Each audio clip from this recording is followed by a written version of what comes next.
As-tu déjà remarqué combien de moments de ta vie tu as perdu à essayer de résoudre des problèmes qui ne t'appartenaient pas?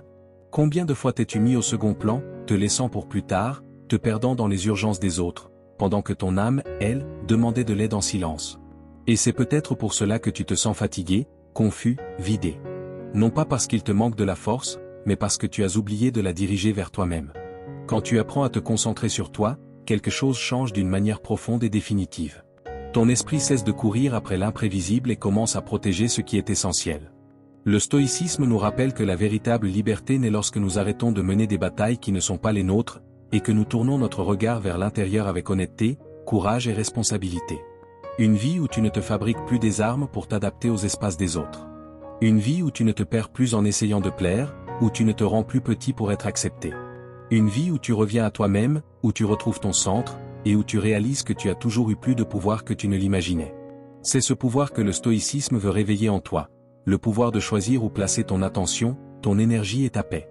À partir d'aujourd'hui, tu vas apprendre à affronter chaque événement avec plus de clarté, à protéger tes émotions avec maturité, et à reprendre le contrôle de ton propre chemin. Les pratiques que nous allons partager vont transformer le chaos en concentration, l'anxiété en présence, et la confusion en direction, afin que tu répondes à la vie non pas dans la précipitation, mais avec sagesse. Car lorsque tu décides enfin de te concentrer sur toi-même, tu rencontres la véritable liberté. Le monde cesse de te consumer, et toi, pour la première fois, tu commences à vivre pleinement ta propre vie. Ne te perds pas en tolérant trop celui que tu veux garder près de toi.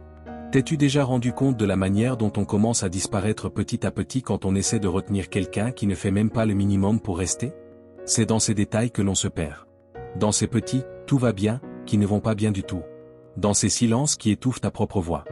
Dans ces concessions où tu dis « ce n'est rien », alors qu'en réalité, si, c'est quelque chose. Et même beaucoup. La vérité est simple, et elle fait mal, tu peux te perdre toi-même en essayant de ne pas perdre quelqu'un d'autre. Et cela arrive toujours de la même manière. Tu acceptes des miettes d'affection. Tu normalises le manque de respect. Tu avales les mêmes excuses encore et encore. Tu tolères des comportements qui t'ont déjà blessé. Tout cela par peur de rester seul. Mais la solitude que tu crains tant ne peut pas se comparer à la solitude de vivre avec quelqu'un qui te rapetisse. Les stoïciens le comprenaient avec une grande clarté. La tolérance n'est pas une vertu lorsqu'elle te coûte ta dignité. Une tolérance sans limite n'est pas de la bonté, c'est de l'autodestruction déguisée. Pense à un pont. Il ne s'effondre pas d'un coup. Il cède en silence. Il se fissure à l'intérieur. Il perd sa structure. Jusqu'au jour où il ne peut plus porter personne. Et toi, tu es ce pont lorsque tu portes des poids qui n'ont jamais été faits pour toi. Montaigne écrivait que personne ne peut être loyal envers tout le monde sans d'abord se trahir soi-même. Et c'est exactement ce qui se passe lorsque tu te plies pour entrer dans la vie de quelqu'un d'autre, tu disparais dans le processus. Les relations ont un rythme naturel. Tu donnes, l'autre donne. Tu prends soin, l'autre prend soin. Tu soutiens, l'autre soutient. Mais lorsque toi seul maintiens tout debout, tu cesses d'être une personne, et tu deviens un simple support. Et un support, on ne le voit pas, on ne le valorise pas, on ne s'en souvient pas. Un support, on l'utilise tant qu'il tient, puis on le jette quand il se brise. La pratique stoïcienne est simple, et profondément libératrice, les limites n'éloignent pas les gens.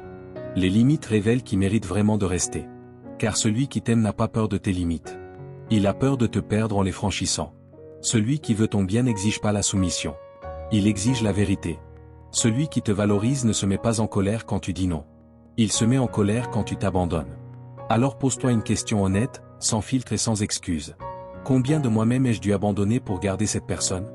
Si la réponse te serre la poitrine, si elle te rétrécit intérieurement, si elle fait que ta voix veut sortir mais que tu la repousses en arrière, alors quelque chose est très clair. Tu ne perds pas cette personne. Tu es en train de te perdre toi-même. Et à la fin de la journée, voici la vérité. Perdre quelqu'un fait mal, mais perdre ton identité détruit. Alors récupère-toi. Reconstruis-toi. Et remets-toi au centre de ta vie. Les limites ne sont pas des murs. Ce sont des portes que tu fermes pour protéger la seule chose qui, si elle s'en va, ne revient pas, toi. 2. Contrôle tes émotions. Tu l'as déjà remarqué, il y a toujours quelqu'un qui teste tes limites, n'est-ce pas? Parfois, c'est un mot mal placé. Un geste impatient. Un commentaire de trop. Et avant même que tu t'en rendes compte, tu n'agis plus comme quelqu'un qui choisit, tu ne fais que renvoyer le chaos que tu as reçu. Mais il existe une vérité que les stoïciens répétaient sans se lasser, celui qui t'irrite te contrôle. Non pas parce que l'autre personne possède trop de pouvoir, mais parce qu'à cet instant, c'est toi qui le lui as donné. Personne n'est vraiment libre tant que l'humeur des autres continue de dicter ce qu'il ressent à l'intérieur. Blaise Pascal disait qu'un homme fort est celui qui maîtrise ses impulsions avant que ses impulsions ne dominent sa vie. Et c'est exactement ce que nous perdons dans le monde moderne. La capacité de respirer avant de réagir, d'observer avant d'exploser, de choisir avant d'attaquer. Imagine ton esprit comme un verre d'eau. S'il est calme, le moindre mouvement crée de petites ondulations qui disparaissent rapidement. Mais s'il est agité, il suffit de le toucher du doigt pour qu'il déborde. La plupart des gens vivent ainsi, débordant à la moindre provocation, réagissant au monde comme s'ils n'avaient aucun choix. La pratique stoïcienne est justement l'inverse. Elle t'enseigne qu'aucune émotion ne doit prendre le dessus avant que tu n'aies conscience de ce qui se passe. Elle t'apprend que toute réponse née de l'impulsivité revient toujours contre toi, avec des intérêts élevés. La colère blesse d'abord celui qui la ressent. La peur paralyse celui qui l'alimente. L'insécurité crée des ennemis imaginaires avant même d'en identifier un réel. Les émotions sont le volant de ta vie. Entre les mains des autres, tu te fracasses. Entre tes mains, tu diriges. Et c'est pour cela que le contrôle n'a rien à voir avec la froideur ou l'indifférence. Ce n'est pas réprimer ses sentiments, c'est les remettre à leur place, afin qu'ils ne prennent pas le commandement de ta maison intérieure. Quand quelqu'un te provoque, respire. Quand quelqu'un te met sous pression, observe. Quand quelqu'un tente de te manipuler, garde le silence.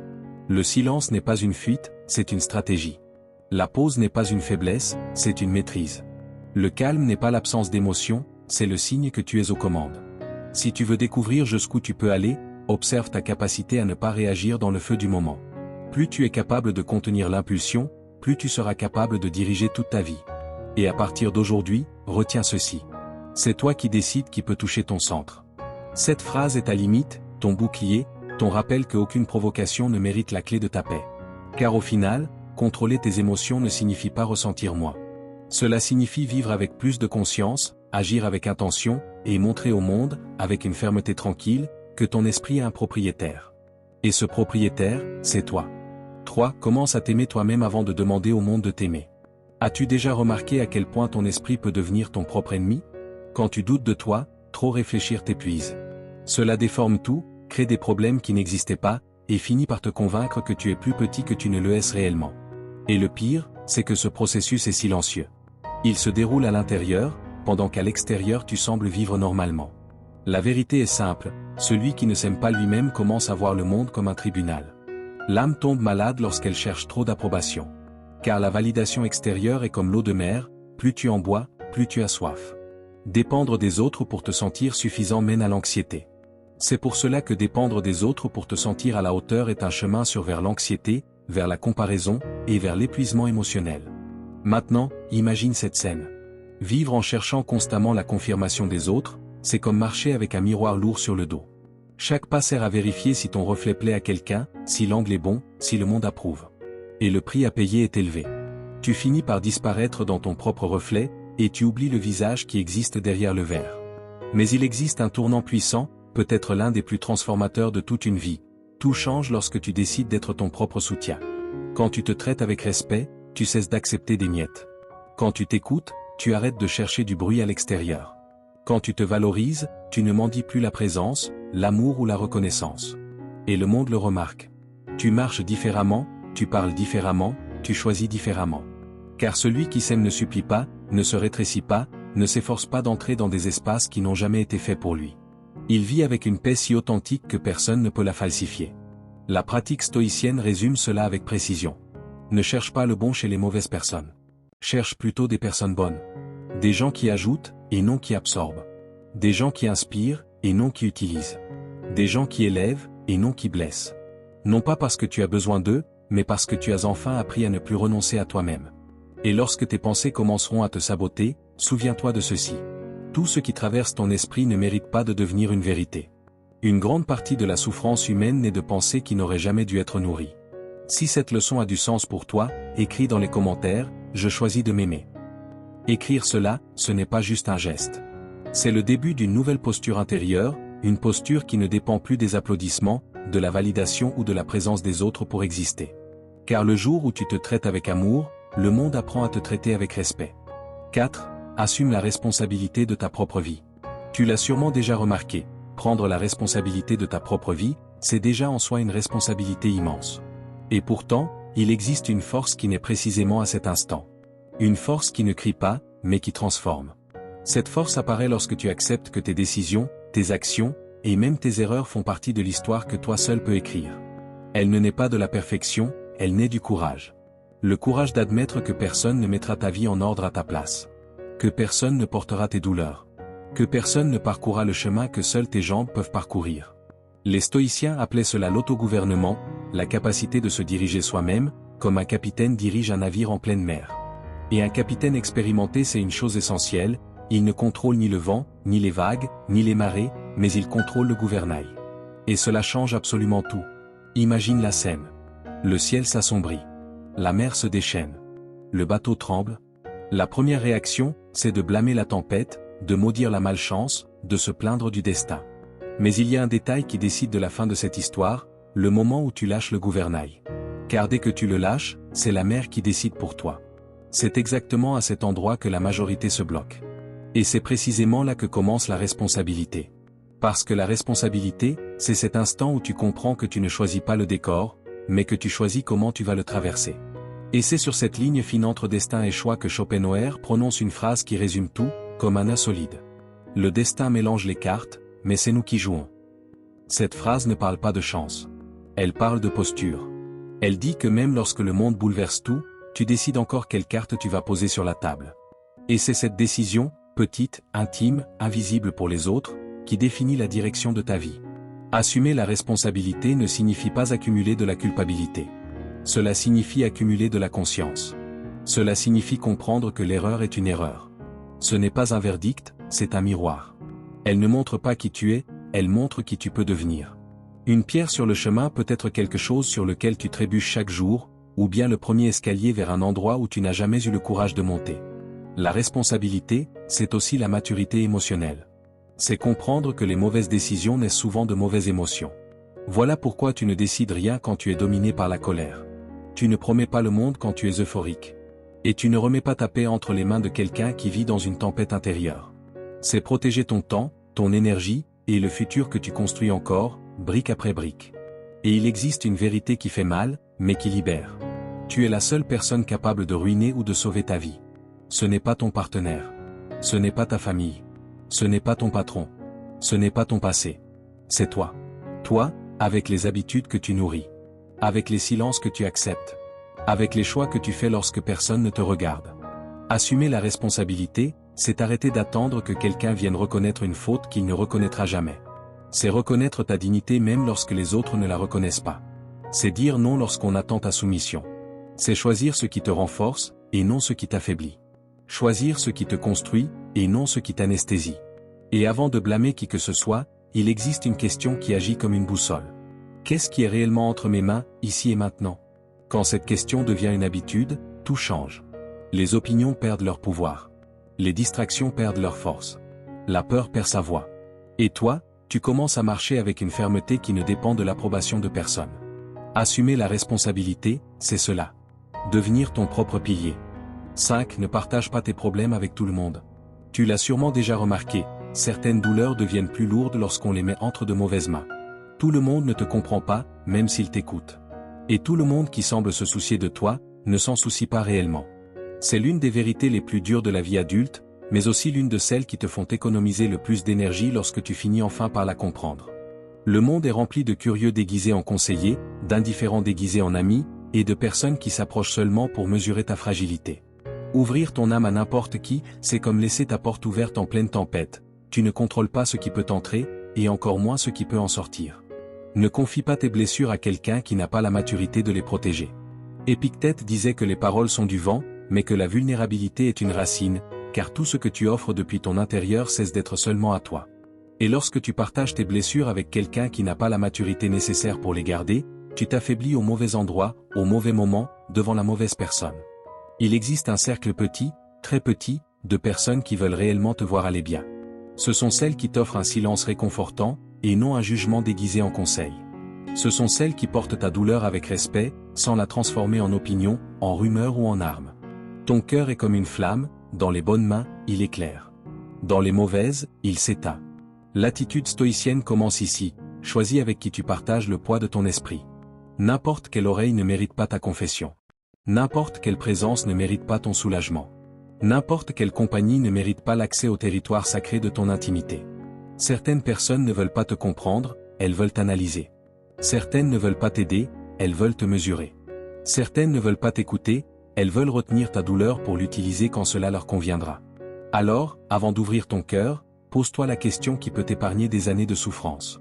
Cette personne veut-elle vraiment m'écouter, ou veut-elle seulement m'examiner? Ta paix vaut plus que la curiosité des autres. Ton esprit vaut plus que les ragots. Et ta douleur vaut plus que l'opinion de quelqu'un qui ne prend même pas soin de sa propre vie. À partir d'aujourd'hui, agis comme le gardien de ta paix. Tu ne dois pas d'explication à tout le monde. Tu ne dois pas donner accès à n'importe qui.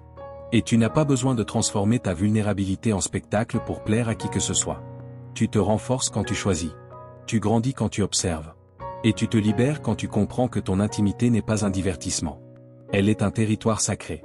6. Ta bonté ne doit pas être une invitation à l'abus. Tu l'as sûrement déjà remarqué, certaines personnes n'apparaissent que lorsqu'elles ont besoin de quelque chose, mais disparaissent précisément au moment où c'est toi qui es fatigué. N'est-ce pas? Ce n'est pas une coïncidence. C'est un schéma. Et la vie, lorsqu'elle veut t'enseigner quelque chose, répète ce schéma encore et encore, jusqu'à ce que tu finisses par le voir. C'est ainsi qu'une vérité dure mais libératrice naît. Celui qui ne connaît pas sa propre valeur devient un terrain sur lequel tout le monde marche, et où personne ne s'aime. Il existe un type de personne qui n'est pas réellement à tes côtés. Elle est seulement proche de ce que tu offres. Elle ne cherche pas la personne. Elle cherche l'utilité. Et si tu ne fais rien, ce cycle absorbe, épuise et vide, jusqu'à ce qu'il ne reste plus rien de toi, pour toi-même. Les stoïciens avaient déjà averti contre cela. Cicéron disait que la véritable bonté exige de la sagesse, car la bonté sans limite cesse d'être une vertu et devient une permission. Une permission pour l'abus, pour la négligence, pour le parasitisme émotionnel. La métaphore est simple et douloureusement exacte. Être bon ne signifie pas être un sol. Car celui qui vit comme un sol est piétiné jusqu'à perdre sa forme. Il ne s'agit pas d'endurcir ton cœur. Il s'agit de filtrer, de préserver le meilleur de toi-même pour ceux qui donnent eux aussi le meilleur d'eux-mêmes. La bonté est sacrée, mais elle ne fleurit que lorsqu'elle est semée dans une terre fertile, jamais là où il y a avidité, égoïsme ou indifférence. Alors demande-toi avec sincérité. Est-ce que cette personne prend soin de moi comme je prends soin d'elle, ou est-ce qu'elle ne fait que ramasser ce que je laisse tomber? Si la réponse te dérange, ce n'est pas du drame. C'est un diagnostic. Tu n'es pas ici pour être exploité. Tu n'es pas ici pour porter des adultes sur tes épaules. Tu n'es pas ici pour être vidé de toi-même. Les limites n'éloignent pas les personnes, elles éloignent les abus. Les limites ne ferment pas des portes, elles ferment des blessures. Les limites ne te rendent pas froid, elles te rendent entier. Et oui, déclarer que ta bonté a une limite n'est pas de l'arrogance, c'est de la maturité. Car lorsque tu apprends à protéger ton énergie, tu cesses de te donner par peur, par culpabilité ou par habitude. Et tu commences à offrir ta présence avec conscience, uniquement à ceux qui méritent réellement d'être près de toi. Et il y a une dernière vérité qui doit être dite avec tout le calme du monde. Tu n'es pas venu dans ce monde pour être utilisé. Tu es venu pour être vu. Et celui qui ne voit pas ta valeur ne mérite pas le privilège de ta présence. Cet travail sur ton esprit, c'est la seule partie de la vie que tu contrôles réellement. As-tu remarqué comment certaines personnes s'épuisent à essayer de tout contrôler autour d'elles? L'opinion des autres, le comportement des gens, le destin, ce qui pourrait arriver demain, et malgré cela, elles restent perdues intérieurement. Parce que toute souffrance commence toujours au même endroit, au moment où nous essayons de dominer ce qui n'a jamais été entre nos mains, tout en ignorant ce qu'il a toujours été, notre propre esprit. Les stoïciens comprenaient cela avec une lucidité brutale. Ils savaient qu'il est impossible de contrôler le monde, mais que se contrôler soi-même est non négociable pour celui qui veut vivre avec paix, direction et dignité. C'est pour cela qu'Épictète disait que la clé de la liberté est de se concentrer uniquement sur ce qui dépend de toi. Et ce qui dépend de toi commence exactement là où la plupart fuient. Tes pensées, tes interprétations, tes décisions, ton caractère. Imagine ton esprit comme le gouvernail d'un bateau. Si tu lâches le gouvernail, la moindre vague t'emporte loin de toi-même. Mais si tu le tiens fermement, même au milieu de la tempête, tu ne contrôles pas la mer, mais tu gardes une direction. Et c'est cela qui te sauve. Travailler sur ton esprit, c'est cet acte silencieux et puissant qui consiste à reprendre le gouvernail dans les moments où tout tente de te faire perdre ton centre. C'est apprendre à filtrer ce qui entre en toi, transformer ce qui reste, et faire taire ce qui t'éloigne de la personne que tu veux devenir. Et la vie ne te facilitera pas la tâche. Certains ne se souviendront que de tes erreurs. D'autres déformeront tes intentions. Beaucoup ne remarqueront même pas tes efforts. Mais la vie ne te demande jamais, est-ce qu'ils ont approuvé? La vraie question est, as-tu été fidèle à ton caractère? Car lorsque tu vis pour plaire, le monde t'utilise. Lorsque tu vis en essayant de tout contrôler, le monde te déçoit. Mais lorsque tu commences à te contrôler toi-même, le monde ne peut plus te faire tomber. Une flamme ne contrôle pas le vent, mais elle contrôle son intensité. Et c'est cela qui la maintient allumée, même quand tout souffle contre elle. La pratique est simple et juste. Observe tes pensées avant de leur obéir. Questionne tes réactions avant de les renvoyer au monde. Et reste fidèle à tes valeurs, même lorsque personne ne te regarde. Le perfectionnisme paralyse. La comparaison vide. L'absence de direction te fait errer au lieu de vivre. Mais lorsque tu travailles ton esprit, tu récupères 3 forces que personne ne peut te voler. La clarté, la présence et la solidité.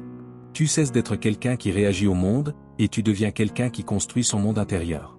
Tu cesses de supplier, et tu deviens quelqu'un qui choisit. Tu cesses de survivre, et tu commences à t'éveiller. Car au final, il existe une différence immense entre vivre perdu, et vivre conscient que le gouvernail est déjà entre tes mains. 8. Le pardon libère ton cœur du poids qui te maintient attaché au passé. Tu l'as sûrement déjà remarqué, le ressentiment prend de la place en toi, même lorsque le monde, dehors, continue d'avancer. N'est-ce pas? Garder des rancunes, c'est comme marcher sur des kilomètres avec un sac à dos rempli de pierres. Au début, cela semble supportable. Mais avec le temps, chaque pas devient plus lourd, plus lent, plus douloureux. Les stoïciens comprenaient cela profondément. Pour eux, la souffrance ne naissait pas uniquement de l'événement lui-même, mais du lien émotionnel que nous créons avec lui. Et c'est pour cela que le pardon n'est pas un cadeau fait à l'autre, c'est un sauvetage que tu fais pour toi-même. Pense-y ainsi. Le ressentiment est une chaîne attachée à ta cheville. Le pardon est la clé que tu tiens toi-même. Quand tu ne pardonnes pas, tu ne punis pas l'autre. Tu prolonges simplement ta propre douleur. Le passé te tire en arrière comme une ancre, et toi tu essaies d'avancer en portant quelque chose qui aurait déjà dû rester au fond de l'océan. Nietzsche a écrit quelque chose de puissant, la mémoire garde, mais le cœur n'a pas été fait pour stocker du poison. Et c'est exactement ce que devient une blessure lorsqu'on la garde trop longtemps, un poison lent, silencieux, qui ronge ta paix et empoisonne tes journées. Le pardon n'efface pas ce qui s'est passé. Il retire simplement au passé le pouvoir qu'il exerce sur toi. Il te rend ton énergie, nettoie le champ de ton esprit, et crée de l'espace pour ce qui compte réellement, la présence, la clarté et la direction. La pratique stoïcienne est simple. Pardonner n'est pas justifier, c'est libérer. Ce n'est pas se réconcilier, c'est lâcher prise. Ce n'est pas reculer, c'est avancer. Alors demande-toi avec honnêteté, qu'est-ce qui ne mérite plus de vivre à l'intérieur de moi? Et lorsque cette pensée arrive, rappelle-toi ceci. Ce n'est pas une faiblesse de lâcher ce qui t'a blessé. C'est une maturité émotionnelle. Celui qui porte tout souffre davantage. Celui qui lâche, respire. Si cette vidéo te parle en ce moment, écris dans les commentaires. Je choisis d'être léger. Cette phrase est un engagement silencieux envers ta paix. C'est toi qui te dis que ton histoire ne sera plus dirigée par d'anciennes douleurs. Car au final, le pardon, c'est la paix. 9. Le véritable bonheur naît de l'intérieur. Tu l'as sûrement déjà remarqué, la vie devient plus légère lorsque tu comprends enfin que rien de ce qui se passe à l'extérieur de toi n'a un pouvoir absolu sur ce qui se passe à l'intérieur de toi. N'est-ce pas? La liberté que tant de gens poursuivent ne se trouve ni dans les gains matériels, ni dans les compliments, ni dans des circonstances parfaites. Elle naît de la vertu, de la clarté, et de la manière dont toi, tu choisis d'interpréter le monde. Les stoïciens répétaient quelque chose qui semble simple, mais qui change tout. Il n'y a pas de bonheur possible tant que tu restes l'esclave de ce que tu ne contrôles pas. Tu ne peux pas avoir un cœur léger si ton esprit est englouti dans un puits d'anxiété et de peur. Et très souvent, ce puits est creusé par des attentes irréalistes, des comparaisons silencieuses, et des tentatives désespérées de contrôler ce qui n'a jamais été ta responsabilité. Pour développer une force morale invincible, tu dois traverser les circonstances qui échappent à ton contrôle, et non les éviter. Seul devient fort celui qui apprend à rester fidèle à ce qui lui appartient, même lorsque le monde bouge d'une manière qu'il n'a pas choisie. Pense-y ainsi, ton esprit est comme une maison. Tu ne décides pas quand il pleut dehors, ni quand le vent souffle. Mais tu décides qui entre, ce qui reste, et ce qui doit être retiré pour que cet espace reste habitable. Le véritable bonheur naît de cette porte intérieure que toi seul contrôles. Et ici, Marc Aurèle nous offre l'une des idées les plus puissantes de toute une vie. La vie est une opinion. Pas une opinion au sens superficiel du terme, mais au sens profond, ce que tu penses du monde façonne le monde que tu vis. Ton jugement crée ton expérience. Ton interprétation crée ta réalité émotionnelle. Ton regard intérieur définit la qualité de ta journée. C'est pourquoi ton bonheur dépend de 3 forces qui sont entièrement entre tes mains, et dans aucune autre. Ta volonté, qui décide ce que tu choisis de nourrir. Tes jugements, qui interprètent ce qui se passe autour de toi. Et l'usage conscient de ces jugements, qui déterminent comment tu agis face à la vie. Lorsque tu gouvernes ces 3 forces, la vie cesse d'être un champ de bataille et devient un chemin que tu peux parcourir avec sérénité, présence et solidité. Le vrai bonheur n'est pas dehors. Il se trouve dans le seul endroit où tu as toujours eu du pouvoir, dans ton propre esprit. Merci d'être arrivé jusqu'ici. Si cette vidéo t'a aidé à voir les choses sous un autre angle, je t'invite à t'abonner à la chaîne. Ici, nous continuons ensemble, à réfléchir, à grandir, et à construire une force intérieure.